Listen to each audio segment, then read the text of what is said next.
want to officially welcome everyone to the Employer Advice Standing Out in a Tough Job Market. My name is Crystal Selke. I'm a program director for the University Career Center and the President's Promise. I'm currently working with the College of Behavioral and Social Sciences. My colleague, Christina is going to be taking your questions today. So as I mentioned, please type those questions in the chat box to Christina Farmer if you have any as we go out through this event.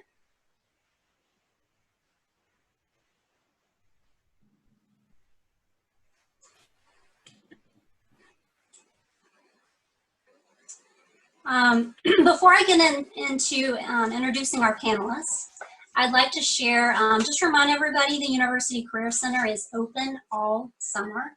We have a lot of resources and we still have events this summer for you to engage in. One step that you may take immediately after this event is logging into your Careers for Terps account. It's located in careers.umd.edu. And there you can access jobs and internship openings. You can take career assessments, you can research career options, and it's really a virtual career center that you have access to 24/7. So please let us know if you have any questions or if you'd like to schedule an appointment. Okay, so at this point, I'm going to stop sharing my screen. And I want to start to introduce our panelists. I think we've got three amazing panelists that have joined us today. Thank you so much for joining us. I want to start with Katie Sanabria. I think I messed that pronunciation up again, but I'm so sorry. Would you please let us know a little bit about yourself, where you're working, who you are? Thank you so much. Absolutely. I am Katie Sanabria. I have been working with careers and nonprofits in downtown DC for almost 7 months now. Before that, I worked at a large staffing firm that has offices all over the whole country, staffing everything from forklift drivers to administrative assistants and executive roles and everything in between. So that is a little bit about me. Thank you so much. James Marfield, welcome. Would you like to introduce yourself, please? Sure. I've been with the Department of Veterans Affairs since 2008 in a number of roles. I'm currently the manager for our National Recruitment Service, Veterans Health Administration, pretty large organization. We're the largest healthcare organization in the country. We've got 1,200 sites of care, including 173 medical centers. Prior to my current role, I was a local healthcare recruiter at the local VA medical center here in Leavenworth, Kansas. Prior to that, I recruited in private sector for Honeywell Aerospace and an energy consulting firm. And before that, I was in the military for 20 years, retired Air Force. Excellent, a wealth of information. And lastly, Jillian Roberts joins us from Paycom. Please introduce yourself. Hi, everyone. I am a sales recruiter with Paycom. I primarily focus on college campus recruiting, so I hire a lot for our sales internship programs. Before Paycom, I worked in staffing, similar to Katie. I was a recruiter in a staffing firm. And before that, I worked for Target. I was an HR manager pretty much right out of school. So that's a little about me. I sit in the DC area, been with Paycom for 2.5 years. Thank you so much. Well, I have the pleasure of asking you some questions today, and then we'll pause as other questions come in. But let's just get started with what not to do. So we've heard that employers start by weeding out applicants. What would be the top things you would tell a student to avoid doing during the application process? And please feel free, anyone may start. I can start. I think especially during this time with the pandemic, I think it's great for students to avoid overall being too picky when you're looking at applying, looking at different job opportunities. I think it's really important, of course, to apply to jobs that check some of those boxes off your list. Of course, you want to make sure it's time well spent. But I think especially now more than ever, there's a lot of companies that might have paused on hiring, or maybe there's positions coming in the future. So I just think it's great for anyone, especially who just graduated, or anybody who's in school looking at maybe internships. Just keep an open mind. And I think any interview experience, any experience applying to companies is really great experience. So that's what I've been telling a lot of the students I've been working with.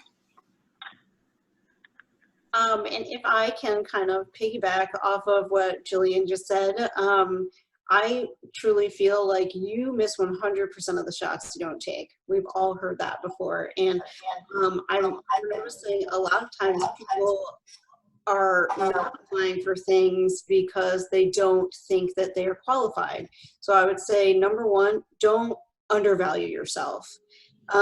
If you don't take that shot, then you'll never know. So, and of course, every experience with applying for jobs and interviewing and talking to hiring managers and recruiters are definitely life experiences. Even if you don't get that job, that's experience that you can use to then practice and interview at other places where you might be able to get that job. So I would say definitely don't undervalue yourself for sure. That's all great advice. I would add that think quality maybe over quantity, right? That's not to say you shouldn't apply at a lot of places, but we typically see folks not really kind of target their application for the position they're applying for. So it's worth your while to do a little research. So when you're looking at a job advertisement, for example, there's going to be language in that job description. The requirements, the preferred qualifications. These are things that you can echo in your resume. You would also maybe want to get an idea of the culture of the company, go to their website, spend a little time understanding kind of what makes them tick. And if you can echo that in your resume, I think that helps you as well. So. That's excellent. We're going to stay with James because my next question is related to that. What are some specific resume strategies that you would share with students to help them stand out? I think I already heard you say, look at the requirements, try to match that in your resume. Yeah, and on the side, I do some consulting work, writing resumes for people. I think, a good strategy, first of all, is to understand the difference between maybe a job board resume and the resume that you're going to submit, for example, to Target. To Target in the past. So, those two are two different resumes. In my mind, a job resume is more of a static, passive document that needs to have mass appeal, right? It needs to appeal to many companies, potentially in many sectors. And the keywords are really going to drive the algorithm that allows the recruiter on the back end of the system to find the candidate. So a job board resume may be longer. It may be 2, 3, whatever pages.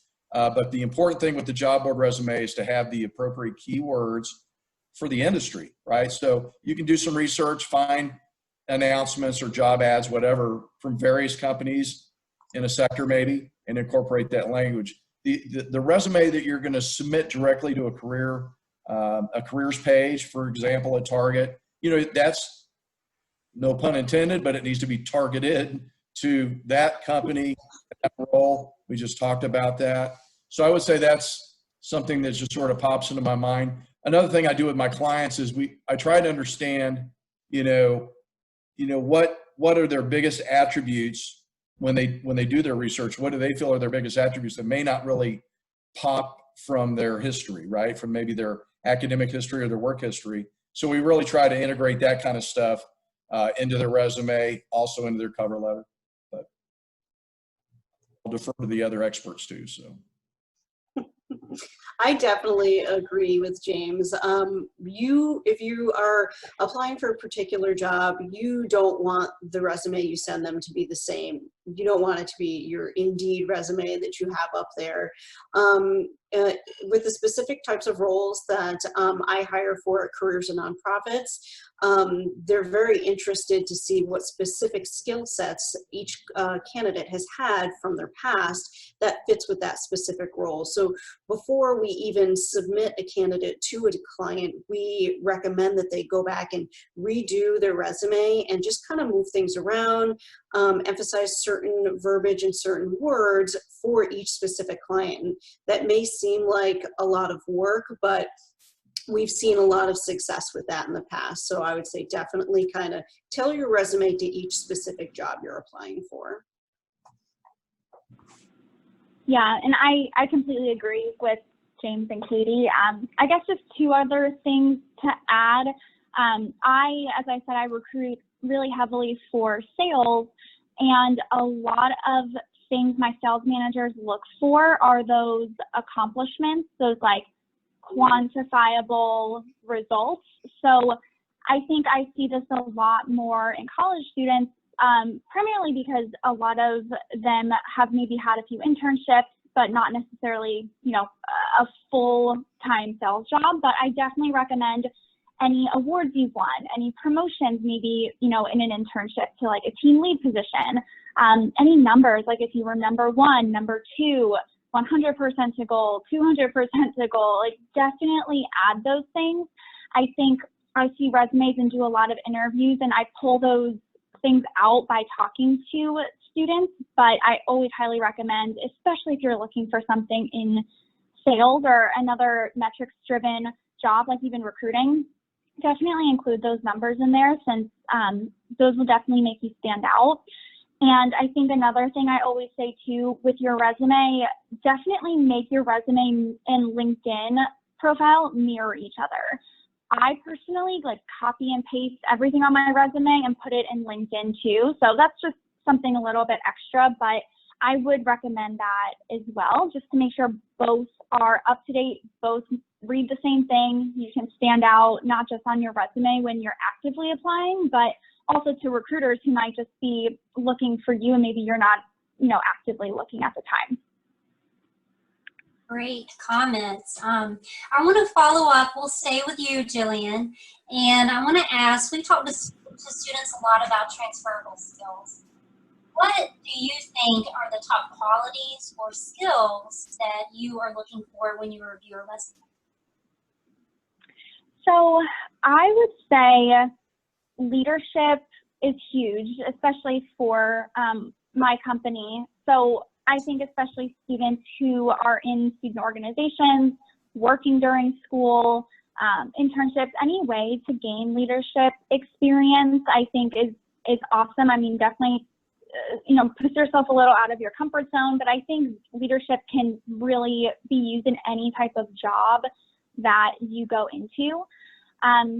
Trying to think, I think also just any type of like project management type experience, which I know that's really, really broad, but I think again, you can also bring that to really any type of job. So it kind of relates a little bit to being a leader, but even working in a team together, and kind of showing that you've had a project or maybe a problem to work on, and you were able to bring that to a result at the end and kind of show that entire path that you took. I think a lot of questions that interviewers ask kind of can relate around different projects. So definitely, you know, think about some of those projects you've worked on throughout school. Oh, go ahead. Sorry. No, to what you said, so you know, when I'm thinking about the federal government, we're a little older in age, and she mentioned the project management piece. Well, that's something, honestly, that's not real prevalent maybe in older generations. It's something critical, I know, for my business. Without the project management acumen, we have project managers, things don't get done, or, you know, we're lucky if they get done. So anything that you can speak of to piggyback that shows project management, that also shows data analytics, right? So if you're a whiz in Excel, you know, these are the types of things that you want to mention, because that's also translatable to any business, right? So, and you know, when I recruited for Honeywell, they had 12 dimensions that they evaluated folks on during an interview. So you could maybe score down technically, right, on one area, but you may score high in these other dimensions. One that struck out in my mind was bias for action. Well, you could go to their website and find these qualities, these attributes that they're evaluating, and you can kind of make that you can echo that, right, in your resume and even during your interviews. So if I may, I totally agree. Project management is something that is very transferable and something that looks really great on a resume, even for jobs in the nonprofit universe. But something a little bit different that are really valuable skills to the types of roles that we hire for. A lot of nonprofit organizations use a lot of particular language when they communicate, you know, in their advocacy and all of that kind of stuff. So one of the things that we look for, and we actually ask a lot of candidates as we're reviewing them initially, is their communication skills, their reading, writing, and their speaking skills. It's not uncommon for the types of roles that I fill to have to submit writing samples to clients for grant writing positions, for communications and marketing positions, and all of those types of things. So I think really good writing and grammar skills are definitely very important skills, and they're transferable amongst all industries. So I would say definitely writing skills for sure. Great.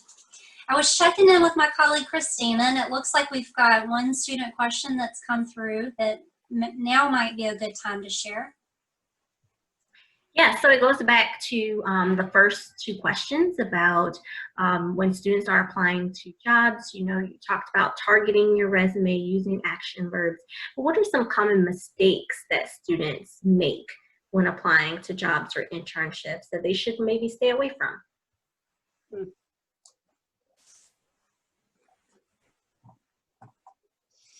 I can chime in here. I think this is kind of, I guess, on a smaller scale, but still something to definitely think about, especially if you're active on your job search.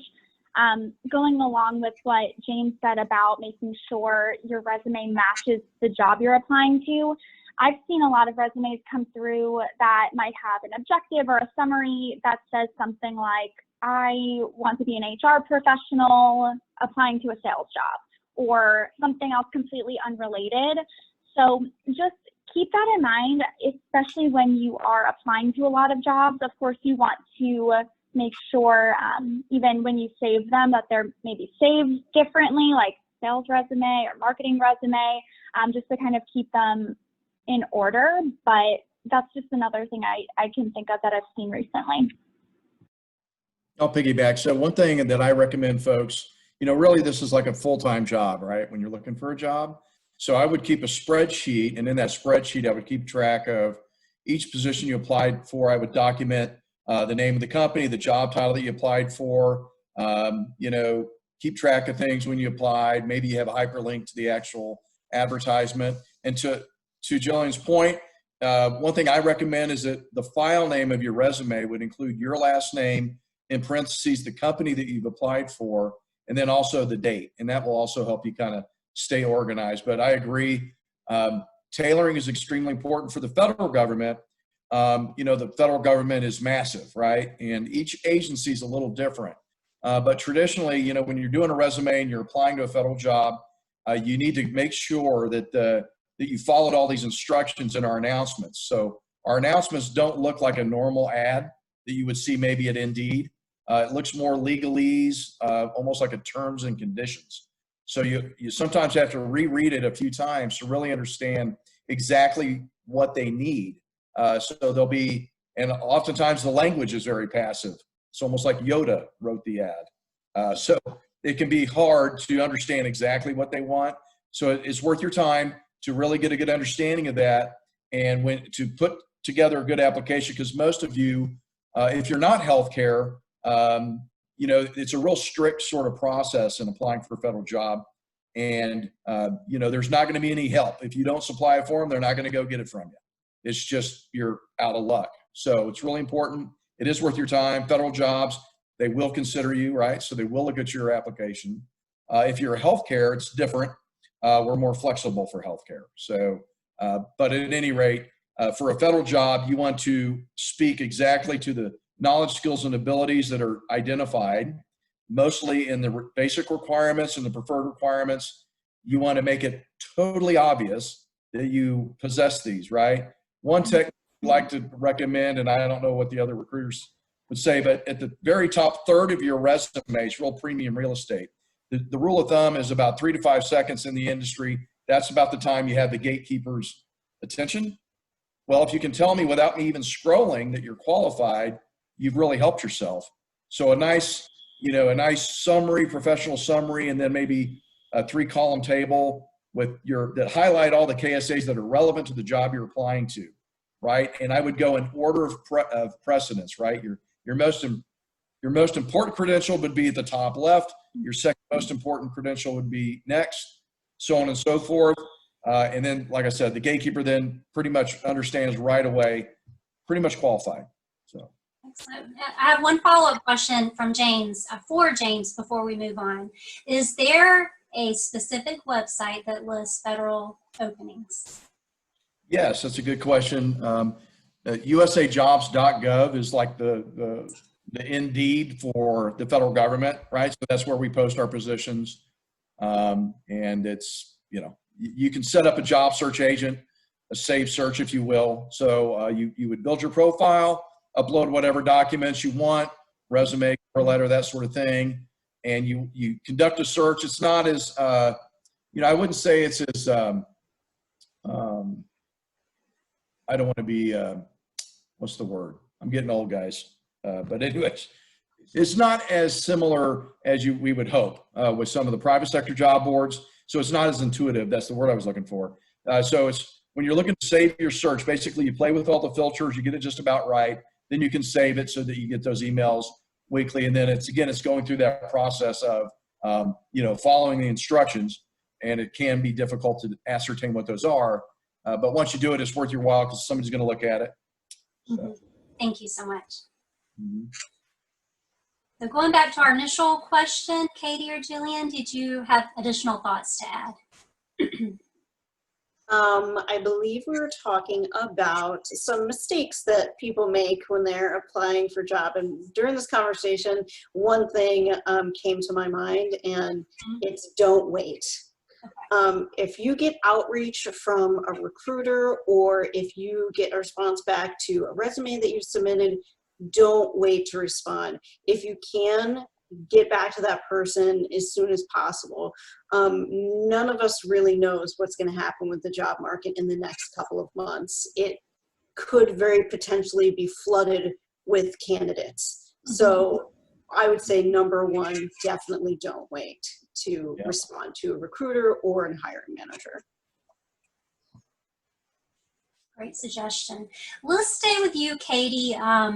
I wanted to ask you, we hear a lot about applicant tracking systems. And so the way I understand it, it's a system that helps recruiters post positions and then brings in all of the resumes. And some of them are even smart enough to kind of sort resumes for the recruiter.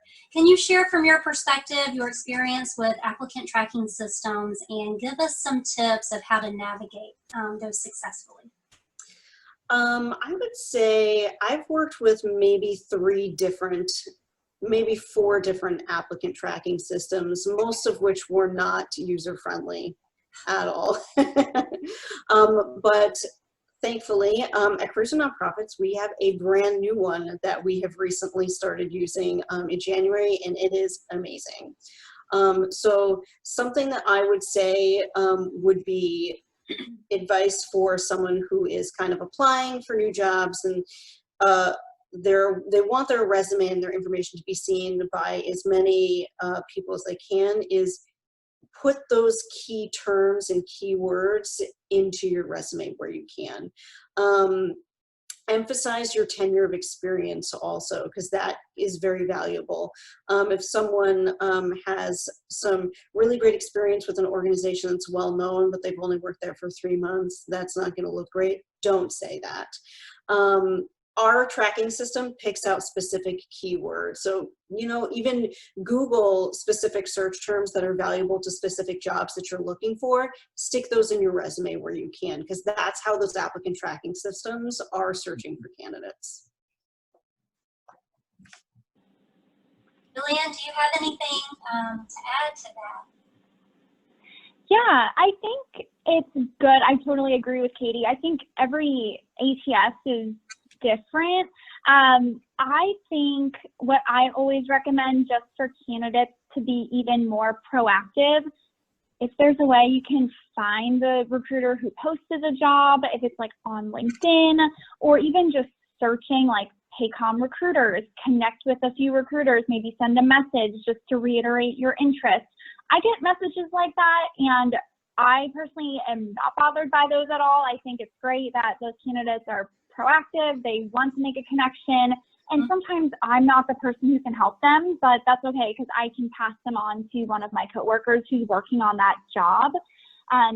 So I think on top of applying, trying to connect with those recruiters or hiring managers even who, you know, are maybe connected to the company or the position itself on LinkedIn would be really helpful. Excellent. We have one student question, but before we get to that, I wanted to ask you, so you don't mind if student or if the applicant reaches out to you after something's been posted?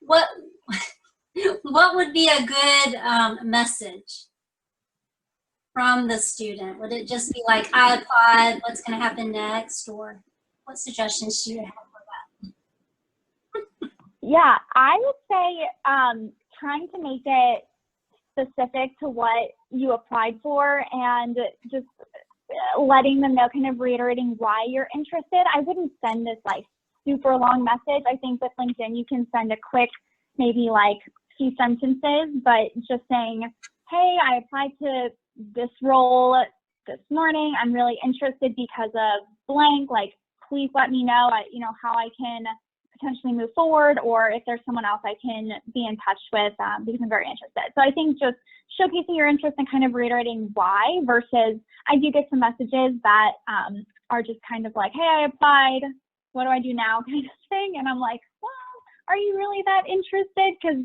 that was just like a very generic message. So I would be a little more specific. Great advice. Can I add to that?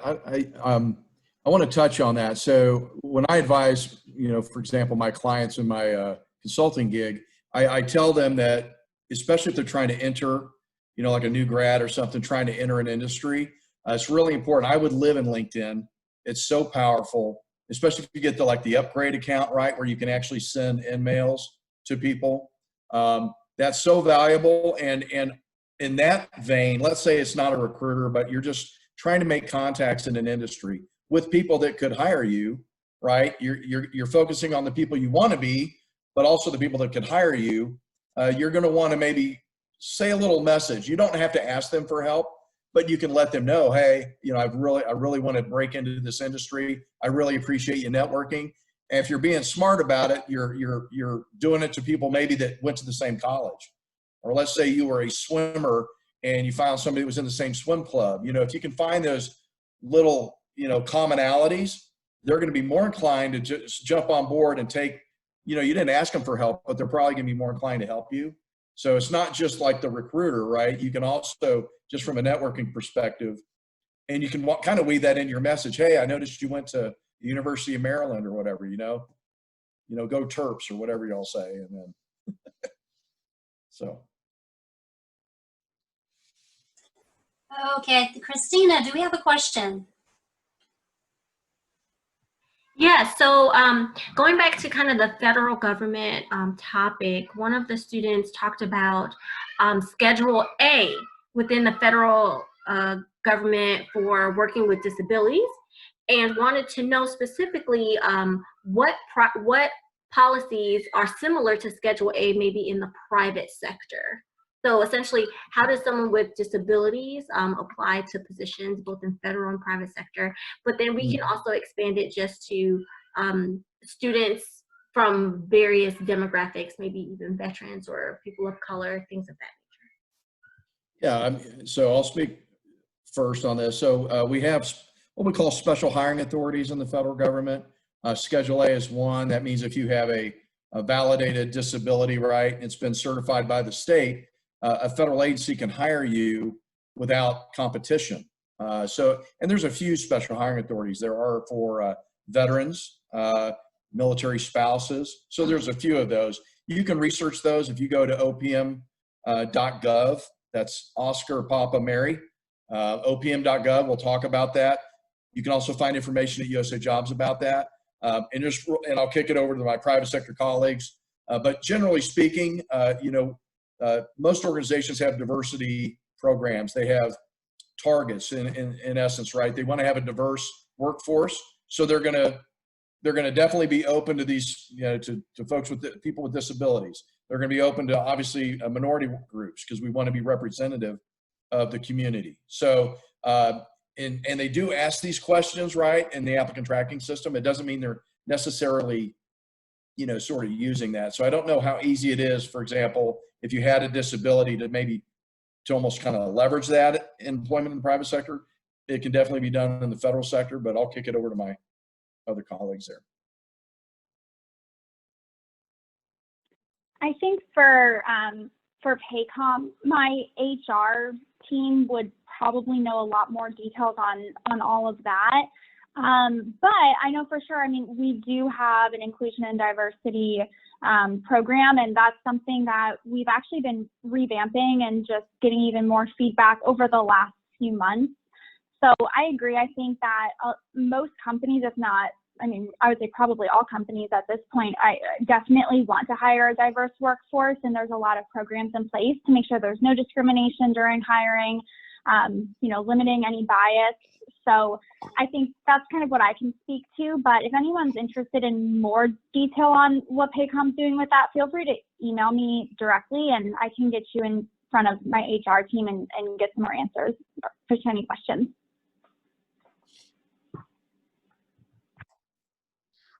So similarly, I'm going to say something very similar to what Jillian said.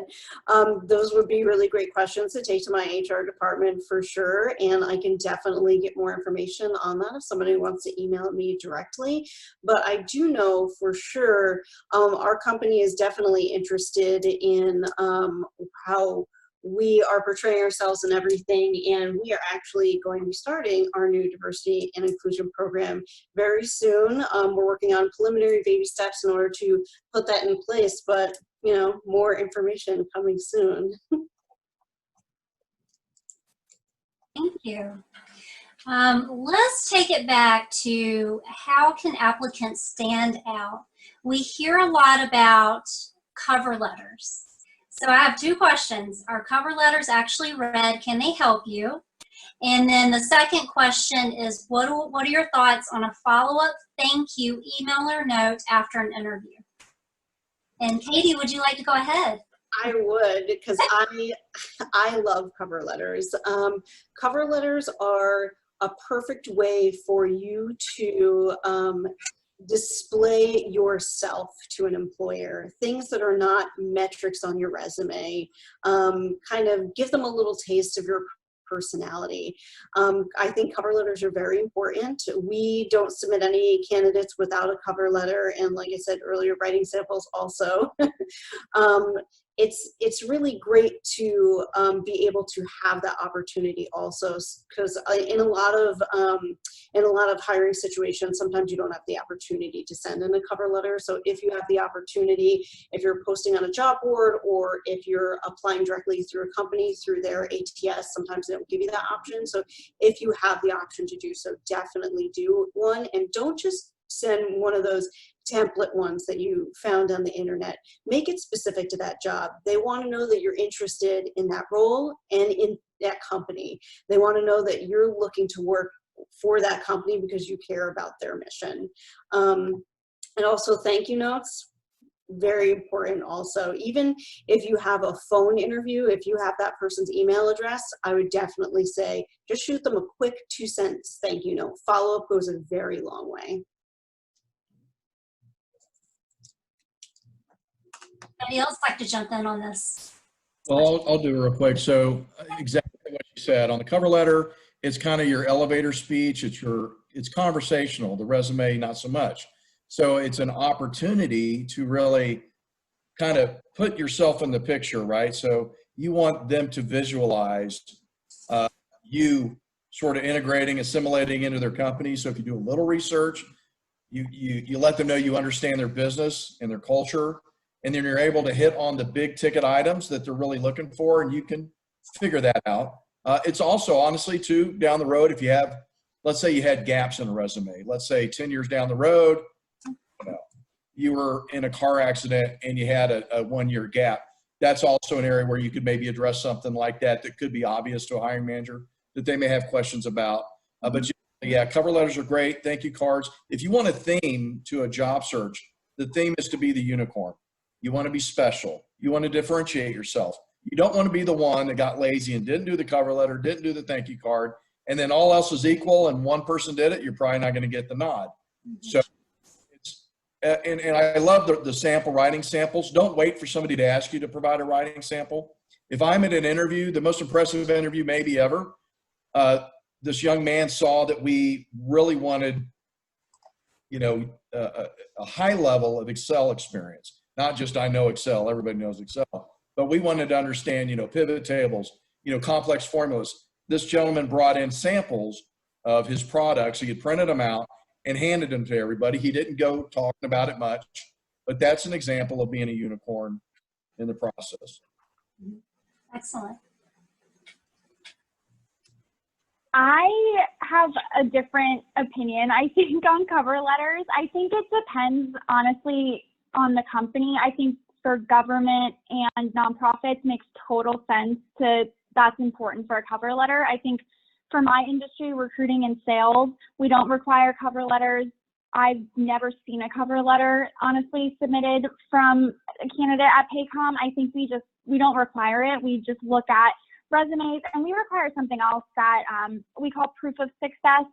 So it's kind of, in a way, showcasing some of those other things, like maybe awards that you've won, things that you're proud of, like shout out emails, letters of recommendation. So I think it's just kind of a different form of, just another thing that we look at when we hire. But again, I think it just kind of depends on the industry and if it's important to the company. To me, with sales recruiting, we just don't require them, and we don't, that's not something that's really important to us when we're hiring. Thank you for sharing that perspective. I think it is important to highlight that different organizations and industries will look for different things. I think we can walk away with the idea that if there's a position I'm really interested in and I've researched it, and I think that I'm going to use that cover letter as an extra piece to showcase my skills, knowing that it might not be read, but knowing that it could help me, then I think we're hearing it's a good use of time to do that. Okay, I think we have a student question. Christina. Yes, we have about 3 questions. So the first question, James kind of alluded to, but can you give Katie more examples of what might be a good writing sample for students to submit? Yeah, sure. For the types of writing samples that I would be submitting to my clients, they're mostly grant proposals and things kind of evolving around grants. So I understand that a student might not necessarily have that experience in order to be able to produce that. So what I would say would be a good step would be to research grant proposals online and write a hypothetical grant proposal. It might take a long time. Some of them are like 20 pages long, so I obviously wouldn't go writing out like something that long, but just a quick 5-page thing. Copy something online, obviously don't plagiarize it, but kind of model it around what other grant proposals look like online. You can find a lot of them simply just by Googling. I would say those are definitely really great examples of something that you could submit, or if you did something similar in your student work, or if you took any writing classes and you had a research paper, an argument-based research paper, that might be something that would be good to submit as well. So the next question was kind of about submitting resumes, especially some of you talked about your applicant tracking system. Should students be submitting their resumes in kind of a regular Microsoft Office Word document, a PDF? Does any of those formats make it more difficult to read in the applicant tracking system? I recommend PDF just because nothing can be changed. I mean, not like anyone, you wouldn't think anyone would actually go on and change anything on your resume, but I think the format looks cleaner and it's nice that everything is there and there's no way that someone can by accident click something on your resume and change anything. At least not as easy as Word. So I recommend PDF. I prefer not a lot of graphics, right? So nowadays people are throwing, you know, photos and that sort of thing. Although, depending on the industry, if you're getting into sales and it may not hurt you a whole lot, but generally speaking, for example, for the federal government, we don't need a photo. We don't need special fancy graphics that you'll see in like Microsoft Office. We're more concerned, obviously, with spelling and if it's targeted and that sort of thing. As far as, you know, the applicant tracking systems, I think most of them have evolved and they don't get tripped up by the random Word document with a line here and a bullet here. Back in the day, that used to be problematic for some systems. And to Jillian's point, I definitely recommend turning it into a PDF file.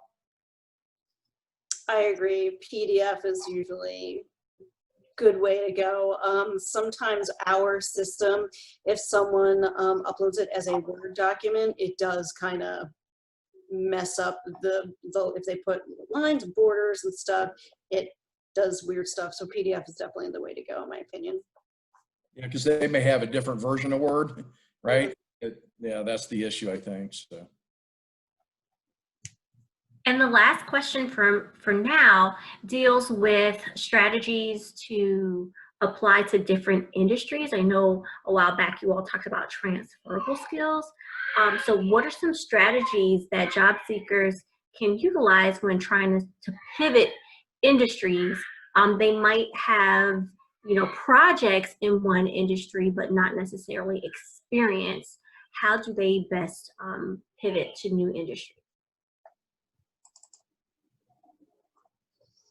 I would say similar to what James was saying earlier about that top 1/3 of your resume. Use that space to kind of outline transferable skills that you've had from previous jobs to the one that you're looking for. If you have a certain project or certain accomplishment that you would like to highlight, put it at the top there. I worked with a large staffing firm where we emphasized candidates' MSA statement, which is their most significant achievement. And if you can put something in numbers or some achievement that you have had or some really great skill that you want that employer to know, stick it right at the top of your resume. Name, significant achievement, history, experience underneath.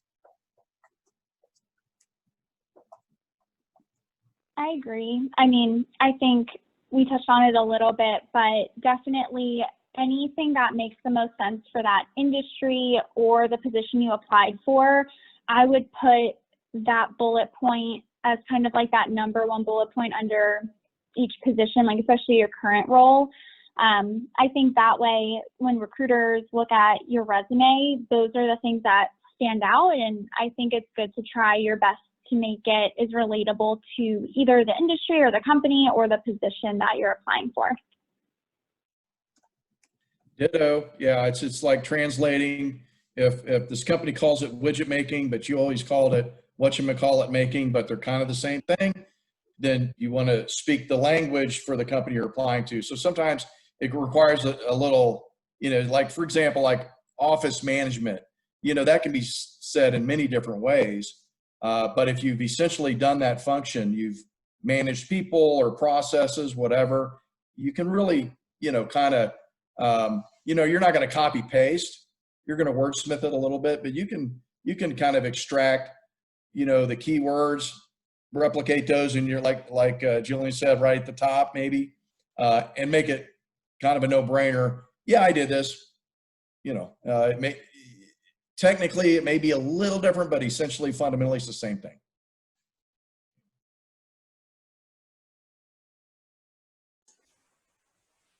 Thank you. I think we have one more student question before we wrap up.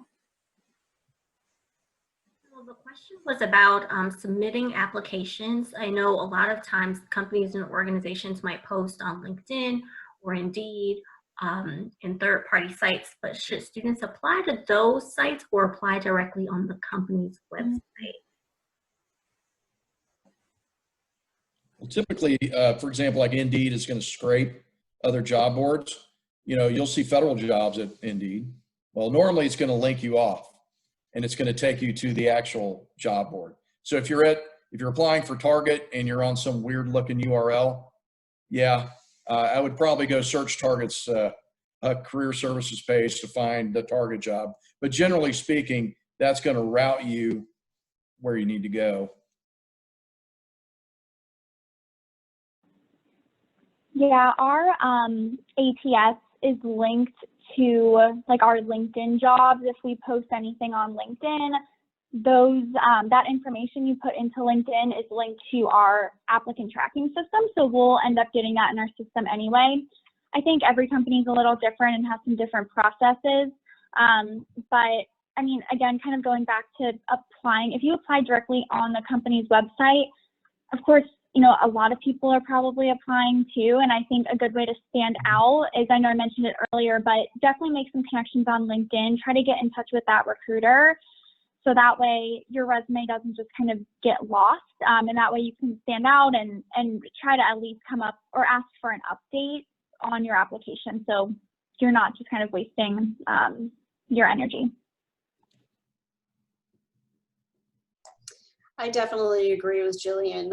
You can definitely apply on the website. You can apply through the job board or wherever, but if you make that additional step, reach out to that recruiter on LinkedIn. Sometimes just that one little extra piece will be what you need to get your foot in the door. I don't mind at all when candidates reach out to me, send me a message on LinkedIn, want to connect. If somebody sends me a message, chances are I'm definitely going to have a phone conversation with them for sure. Even if they don't match to exactly the role that I'm looking to fill at that time, they might be a good fit for a different role that I'm looking to fill maybe next week. So that additional outreach is definitely key. Thank you. I wanted to give all of our panelists an opportunity to let our audience know if students are interested in internships or full-time jobs with your organization, where is the best place to visit to find out about your current openings? And whoever would like to go first. Okay, I'll go first. Thank you. With the federal government, pretty easy. USA Jobs, we talked about that. You set up your job search agent, that's what we call it, but it's kind of like an alert. You get these jobs. Now, what you want to also look for is a keyword pathways. So you can create one saved job search just with that phrase. Because pathways identifies most of our internship opportunities, right? And these are great. We've got awesome opportunities. For example, in the VA, we have something called technical career field internships, where we actually take somebody and we pay them like $10,000 a year for training.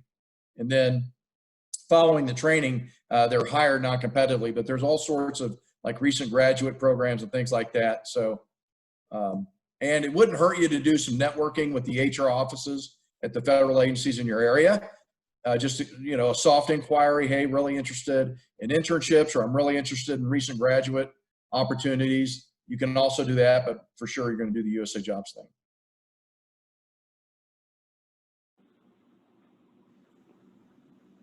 So for me, I would say you can definitely go on careersandnonprofits.com. You can check out all of the jobs we have posted on there in all of our offices. You can upload your resume on there. You can apply directly to any of the jobs on there.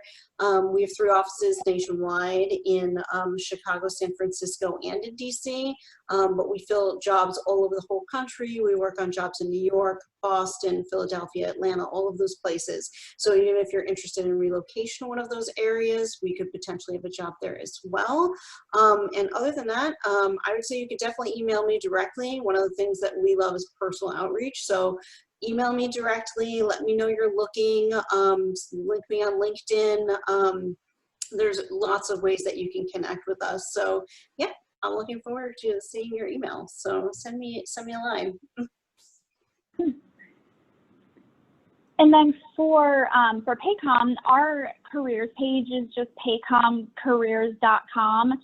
So all of our positions are on there.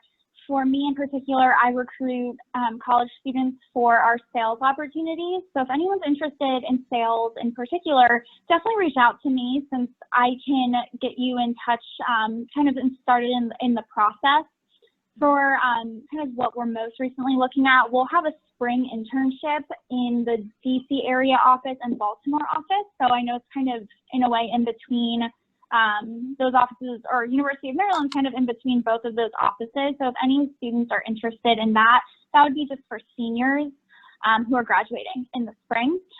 Anyone who is currently in, graduated and on the job search, we do have outside sales opportunities, and then also we're expanding our inside sales opportunities too. So feel free to reach out. Again, I'll definitely have more details in terms of sales positions with Paycom. Excellent. Okay, panelists, this is my turn to see if I can sum up all of your amazing, great tips. Okay, be listening, and you can add more at the end, because I'm sure I'm going to miss some things.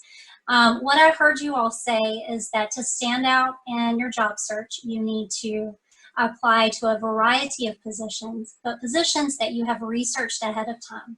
Identify what's important in those positions. Make sure that those skills are also on your customized resume. Follow all instructions when submitting your application to applicant tracking systems. Use a PDF. Make sure that your name is on the file and not just resume 1, 2, 3. Send cover letters for positions you're really interested in, or if the instructions say submit a cover letter, it allows you to show additional interest. Use LinkedIn. LinkedIn allows you to connect with people and also research organizations and openings. And finally, if you're not sure what you're interested in, some good transferable skills to make sure that are included on your resume are leadership, working during school, project management, if you've worked with data analytics, most importantly, communication and written skills. Okay, what do we want to add to our summary, panelists? I got one thing. It's a good tale from one of my children. In this new virtual environment she was interviewing, she was out of college, and she had a phone interview, but she thought she would just sort of lay in her pajamas in her bed and do it. And I think subconsciously she got nervous, and she totally bombed the phone interview. So if you're going to do something, even if it's a phone interview and they can't see you, get dressed, get professional, clean yourself up, and go to a desk, be serious about it. So that would be my one sort of last piece of advice, I guess. Very important. Thank you. Katie or Jillian, do you have one last parting piece of advice? I would say something that we didn't really touch too much on that I think is important, especially right now, is be aware of your virtual space. I know that at Careers and Nonprofits, we are not planning to do in-person interviews at all for the foreseeable future. We probably won't go back to that for months. So be aware of your background when you're doing virtual interviews. Treat it as a real formal in-person interview. Dress nice, practice, and just kind of act like you're in that person's office. Perfect. I agree. I was going to say something about interviewing virtually too. I feel like I could do a whole presentation on that. There's just a lot to it. I'm sure you guys know that too. But I think it's just to go off of that. I mean, obviously when you're in person, you are able to really use your body language, and you can kind of connect with that person in a different way versus virtually. So I think I always tell everyone to bring the energy, bring the excitement, drink coffee, energy drink, whatever you need to kind of like get yourself really alert and focused during the interview, because I think virtually it can be easy to kind of like almost, look around and get distracted by things. So definitely stay focused and prepared, like James and Katie said as well. And with that closing remark, I want to thank our panelists once again, Katie, James, Jillian. It's been such a pleasure. Thank you for sharing your inside secrets and for being available to our TERP Nation today. My pleasure. Thank you. Thank you for having us. All right, and we'll close it out there. Thank you all for attending. Have a great afternoon and stay safe.